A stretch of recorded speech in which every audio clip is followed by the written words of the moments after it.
Black women have been saying that elections have consequences. We've been saying it for years, and for years it has fallen on deaf ears. What's happening in Kansas, in Idaho, in Tennessee, you have to understand that elections have consequences. And for years, people have been voting these depraved individuals into office. You've been ignoring all of the warnings, and you have been aligning yourself with a party that does not mean to do good for all Americans. Year after year after year after year after year, you have voted these depraved individuals into office. Why? Because they said they will protect your guns. Why? Because they attacked what you don't like. And now here we are in utter chaos. I haven't talked about what's going on in Tennessee because people like Under the Desk News V have been talking about it repeatedly, and I've just been resharing all of the reports that she has been putting out. Olivia has been talking about it, and I've been resharing what they've been putting out as well. And the fact that mainstream news media is not talking about it, we needed all hands on deck, sharing and reposting what we see that is happening in Tennessee so that we can get the word out. There was only two people that I saw speaking on Tennessee. That was Rachel Maddow and Joyanne Reed.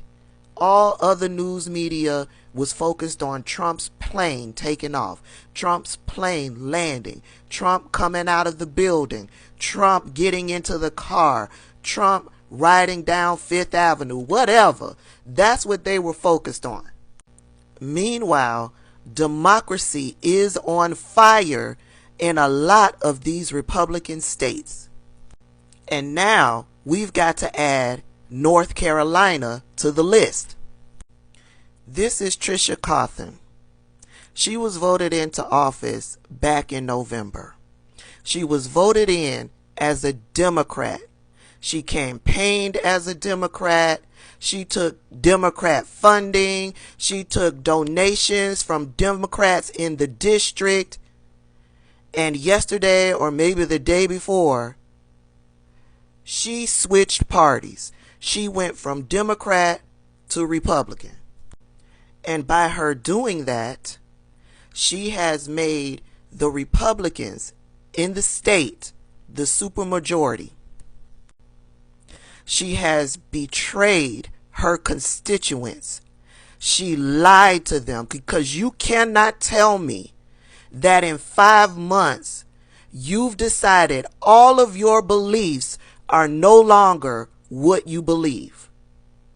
No, it was a game from the start.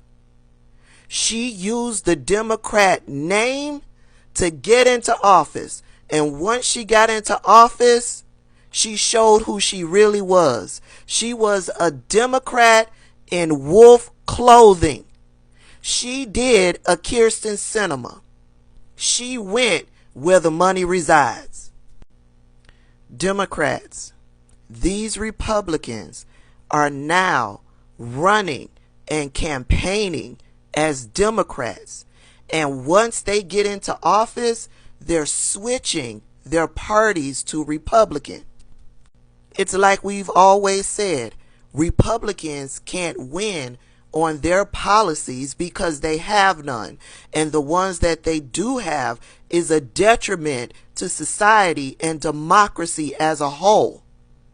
And so now the low down dirty dogs are finding candidates to run as Democrat, and when they get into office, they switch back to who they really were.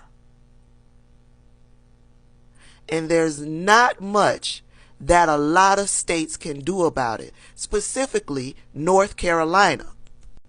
There are a lot of people who are stating the obvious: do a recall. Not so easy. There are no recall provisions in North Carolina. She will be able to serve her full 2-year term, which just began in January. North Carolina is stuck with a super majority Republican super majority. And that's not what the folks in her district voted for. The folks in her district are overwhelmingly Democrats. And based on the pictures, they are overwhelmingly black. They voted her in, and now she will not be a voice for them. Democrats, you have got to start vetting your candidates better.